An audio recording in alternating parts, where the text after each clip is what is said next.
আসসালামু আলাইকুম প্রিয় দর্শক। আজকে আপনাদের সামনে নতুন একটা রেসিপি নিয়ে চলে আসলাম। দেখে হয়তোবা বুঝতে পারছেন আমি কিসের রেসিপিটা তৈরি করে দেখাবো। হ্যাঁ, প্রিয় দর্শক, মটরশুঁটির পোলাও রেসিপি অথবা বিরিয়ানি রেসিপি বলতে পারেন, যেটা নাকি বাচ্চাদের অনেক বেশি পছন্দ। এই রমজান মাসে পুষ্টিকর এবং মুখরোচক হেলদি একটি খাবার এই মটর বিরিয়ানি। তো মটর বিরিয়ানিটা কিভাবে রাঁধবেন, কিভাবে অনেক বেশি টেস্ট হবে, সকলে কিভাবে পছন্দ করে সেভাবে আজকে আমি আপনাদের সাথে শেয়ার করব। ফুল রেসিপিটি দেখার অনুরোধ থাকলো। শুরুতেই দেখুন, এখানে আমি মটর নিয়েছি। মটর বিরিয়ানি রান্না করব, মানে চাউলের পরিমাণের থেকে মটরের পরিমাণটা থাকবে বেশি। এই মটরশুঁটিগুলো কিন্তু ১০০ টাকা কেজি। আমি এখানে ২ কেজি মটরশুঁটি কিনেছি। তো এগুলো ছাড়িয়ে নিলে কিন্তু দানা কম হবে, খোসাগুলো বেশি হবে, যার কারণে একটু বেশি পরিমাণে নিয়েছি। এখন আমি দানাগুলোকে ছাড়িয়ে নিচ্ছি। আর এগুলা ছাড়িয়ে কিন্তু একটা ধোঁয়া দিয়ে নিতে হবে। এক ধোঁয়া দিয়ে নিলেই কিন্তু হয়ে যাবে। তো প্রত্যেকটা দানাতে কিন্তু অনেক সুন্দর বীজ হয়েছে, মানে মটরগুলো হয়েছে আর কি। এখন তো সিজন প্রায় শেষ সময়, এই সময়টাতে মটরগুলো অনেক বেশি সুন্দর হয়ে থাকে। তো এই যে দেখতে পাচ্ছেন, আমি এখানে ১ বাটি মটর নিয়েছি। কিছুটা মটর আমি রেখে দিয়েছি, প্রায় ১.৫ কেজি পরিমাণ হবে আর কি, মানে ১.৫ কেজির একটু কম হবে হয়তো, যেহেতু খোসা অনেক পরিমাণের হয়ে থাকে। তো ১ কেজি পরিমাণ আমি নিয়েছি এখানে মুরগির মাংস, মানে যেটাকে মুরগির গোস্ত বলে আর কি। আর এখানে নিয়েছি আমি ৩ পা মাত্র পলার চাউল। হাফ কেজি দিয়ে তৈরি করতে চাইছিলাম, কিন্তু শর্ট পড়ে যাবে, বাচ্চাদের অনেক বেশি পছন্দ, তার জন্য ৩ পা চাউল দিয়ে হাফ কেজির উপরে মানে ৭৫০ গ্রাম চাউল দিয়ে কিন্তু আমি এখন রান্নাটা করব। তো রান্না করার জন্য প্রথমেই একটা কড়াইয়ের ভিতরে আমি এখানে পর্যাপ্ত পরিমাণ সয়াবিন তেল দিয়েছি, প্রায় হাফ কাপ পরিমাণ হবে। আর পেঁয়াজ কুচি দিয়েছি প্রায় ১.৫ কাপ পরিমাণ। সাথে পেঁয়াজ কুচিটা একটু ভেজে নিয়ে তারপরে কিন্তু হাফটা টমেটো দিয়ে দিয়েছি কেটে, মানে কুচিয়ে। একটা টমেটো পুরো দেইনি, সসের পরিবর্তে আমি এখানে টমেটোটা ব্যবহার করলাম। পেঁয়াজটাকে কিছুক্ষণ ভেজে নেওয়ার পর এখানে আমি ২ টেবিল চামচ পরিমাণের কিন্তু দিয়ে দিয়েছি আদা রসুনের পেস্ট। আর এটাকে একটু তেলের উপর খুব ভালো করে ভাজবো যাতে কাঁচা গন্ধটা না আসে। এখন আমি দিয়ে দিচ্ছি পরিমাণ মতন লবণ, আর দিয়ে দিলাম ১ চা চামচ শুকনা ঝাল, দিয়ে দিলাম হাফ চা চামচ ধনিয়ার গুঁড়া, হাফ চা চামচ জিরার গুঁড়া, ১ চা চামচ গরম মশলার গুঁড়া, কয়েকটা কাঁচামরিচ। এখন খুব ভালো করে তেলের উপর মশলাগুলোকে একটু নাড়াচাড়া করে এখানে দিয়ে দিব আমি সেই মুরগির গোস্তগুলোকে। এখন এই তেলের উপরে কিন্তু আমি পানি দিয়ে কষাই নেই, যেহেতু মুরগিটা থেকে এমনিতে পানি উঠবে, একদম টাটকা, কোনো ফ্রিজে রাখা না। তো তার জন্য কিন্তু আমি এভাবে নাড়াচাড়া করে একটু ভাজা ভাজা করে নিচ্ছি। এইটার থেকে যতক্ষণ পানি উঠতেছে ততক্ষণ আমি একটু ভাজা ভাজা করে সিদ্ধ করে নিচ্ছি আর কি এই মুরগিটার থেকে। যখন আমার এই পর্যায়ে হয়ে গেছে, দেখতে পাচ্ছেন তেল বের হয়ে গেছে, মানে মুরগিটা কিন্তু অলরেডি পানিটা শুকিয়ে গেছে। তো এখন আমি এখানে দিয়ে দিচ্ছি ১ কাপ, ছোটো কাপের ১ কাপ লিকুইড দুধ। আপনারা চাইলে এখানে টক দই ব্যবহার করতে পারবেন, যেহেতু আমি টক দই ব্যবহার করতেছি না তার জন্য লিকুইড দুধ দিয়ে দিলাম। দিয়ে দিলাম ১ চিট লেবু রস চিপড়িয়ে। তো এখানে আমি দিয়ে দিলাম ১.৫ চা চামচ পরিমাণ চিনি। এটা টেস্টিসলের কাজটা করবে আর কি। টেস্টিসল খাওয়া তেমন একটা ভালো না, তো আপনারা সবাই জানেন সেটা শুধু টেস্টের জন্য খেয়ে থাকে। আর আপনারা যদি চিনিটা একটু অল্প পরিমাণে ব্যবহার করতে থাকেন তাহলে টেস্টটা খুব ভালো আসবে আর কি।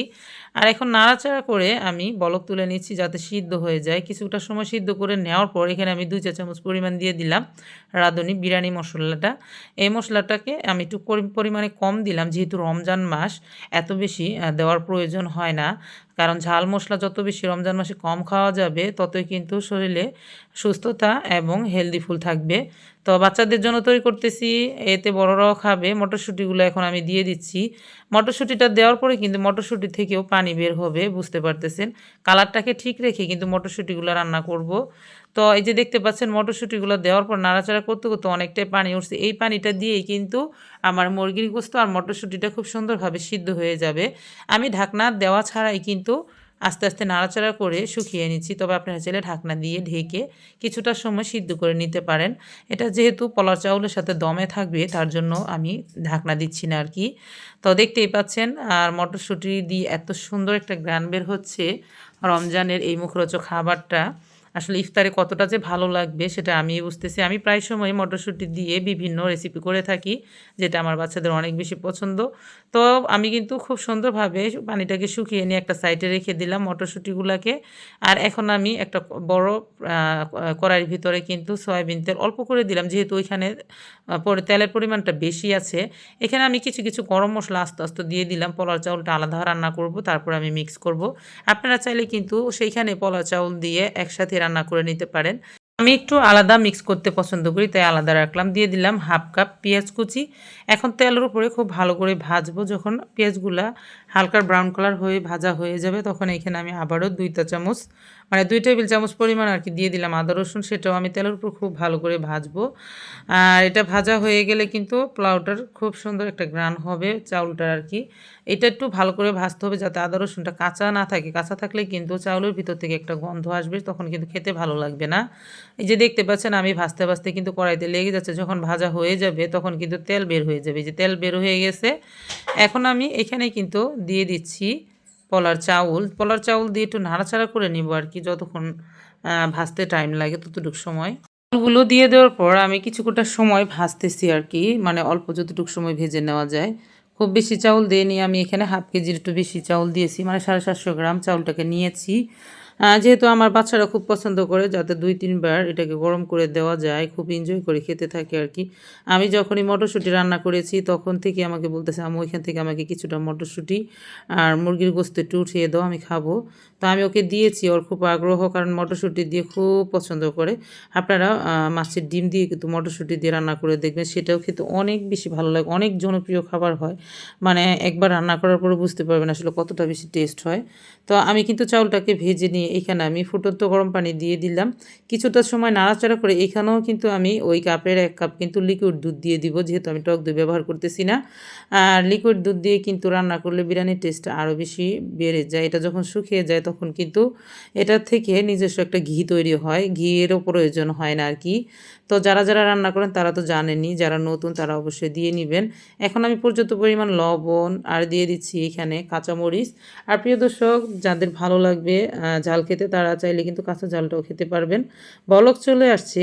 আর এখানে কিন্তু আমি কোনো ধরনের কোনো রকম অ্যারোমা তৈরি করার জন্য বা বাড়তি কোনো ঘ্রাণ আসার জন্য কিছুই ব্যবহার করছি না। আপনারা তো সবাই জানেন এখন কিন্তু গোলাপ জল, কেওড়া জল এগুলো ব্যবহার করা নিষেধ। এগুলো কিন্তু কিডনি ডায়ালিসিস করার জন্য যে কাজটা করে থাকে এই মেডিসিনগুলো দিয়ে, সেই মেডিসিনগুলো দিয়ে কিন্তু এগুলো তৈরি হয়ে থাকে। অতএব আপনারা কেউ ঘ্রাণের জন্য এগুলা ব্যবহার করবেন না। আমি নিজেও করতেছি না।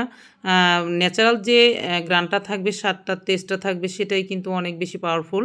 তো আমি কিন্তু ন্যাচারালভাবে রান্না করতেছি, আপনারা দেখতে পাচ্ছেন। তো আমার চাউলটা যখন শুকিয়ে গেছে তখন কিন্তু আমি এখানে মটরশুঁটি দিয়ে একটু ঢাকনা দিয়ে ঢেকে রেখে এখন মিলিয়ে নিচ্ছি।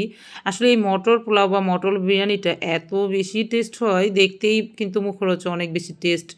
ভালো লাগতেছে দেখুন, আমি কিন্তু আপনাদেরকে একটু ভালো করে দেখিয়ে দিচ্ছি। প্রিয় দর্শক, আপনাদের সাথে কথা বলতে বলতে রেসিপি শেয়ার করতে করতে রেসিপিটা একদম রেডি হয়ে গেছে মাশাআল্লাহ। আর অনেক বেশি গ্রান, অনেক বেশি টেস্ট, অনেক বেশি হেলদিফুল হয়েছে। আপনারা দেখেই হয়তো বুঝতে পারতেছেন চাউলের থেকে বেশি পরিমাণে কিন্তু মটর দেখা যাচ্ছে, আর মটরগুলো খেতে অনেক বেশি ভালো লাগবে, যেটা আমার মেয়ের, আমার সন্তানদের এবং পরিবারের সকলের অনেক বেশি পছন্দ। আশা করি আপনাদের অনেক বেশি ভালো লাগবে। ভালো লাগলে অবশ্যই একবার ট্রাই করবেন। আজকের রেসিপিটি কেমন লাগলো অবশ্যই কমেন্ট বক্সে জানাবেন। যারা এখনও রান্না করেননি, আমার অনুরোধ থাকবে একবার হলো এই রমজান মাসে এই হেলদিফুল রেসিপিটা অবশ্যই ট্রাই করে খেয়ে দেখবেন। তবে যাই হোক, আবারও চলে আসবো নতুন কোনো রেসিপি নিয়ে। ততক্ষণ পর্যন্ত আপনারা সকলেই ভালো থাকবেন। সকলকে জানাই অসংখ্য ধন্যবাদ। আর অবশ্যই আমার জন্য একটু বেশি বেশি দোয়া করবেন, আমি যেন নতুন নতুন রেসিপি দিতে পারি। তবে আজ এই পর্যন্তই, আরেকদিন চলে আসবো নতুন কোনো রেসিপি নিয়ে ইনশাআল্লাহ। ততক্ষণ পর্যন্ত আপনারা সকলে ভালো থাকবেন। সকলকে জানাই অসংখ্য ধন্যবাদ। আল্লাহ হাফেজ।